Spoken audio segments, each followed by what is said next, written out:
नमस्कार, मैं पायल शुक्ला और आप देख रहे हैं N24 न्यूज। आइए एक नजर डालते हैं महाराष्ट्र की कुछ खास खबरों पर। महाराष्ट्र के नासिक में फर्जी ज्योतिष अशोक खरात से जुड़े दुष्कर्म मामले को लेकर सियासी बयानबाजी तेज हो गई है। इसी कड़ी में शिवसेना यूबीटी ने सामना में प्रकाशित संपादकीय के जरिए राज्य सरकार पर तीखा हमला बोला। इस लेख में मंत्रियों और नेताओं पर अंधविश्वास को बढ़ावा देने के आरोप लगाए गए। संपादकीय में खानदेश की बहिणा भाई चौधरी का उदाहरण देते हुए कहा गया कि बिना औपचारिक शिक्षा के भी उन्होंने जीवन का गहरा दर्शन दिया। उन्होंने ज्योतिष और अंधविश्वास से दूरी बनाए रखने की बात कही थी। उनकी कविताओं के जरिए यह संदेश दिया गया कि भाग्य रेखाओं से नहीं बल्कि कर्म और आत्मविश्वास से तय होता है। लेख के जरिए तंज कसते हुए कहा गया कि देवेंद्र फडणवीस के मंत्रिमंडल के अधिकांश मंत्रियों और विधायकों को खानदेश की बहिणा बाई चौधरी का नाम शायद ही पता हो।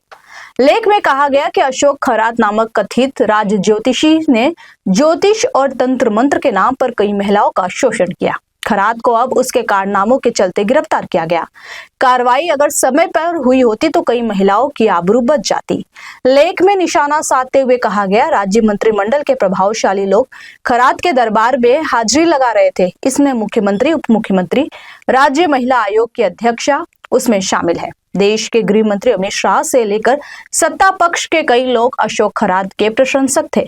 इसलिए केवल अकेले राज्य महिला आयोग की अध्यक्ष रूपाली चाकणकर का इस्तीफा लेकर मामला दबाया नहीं जा सकता।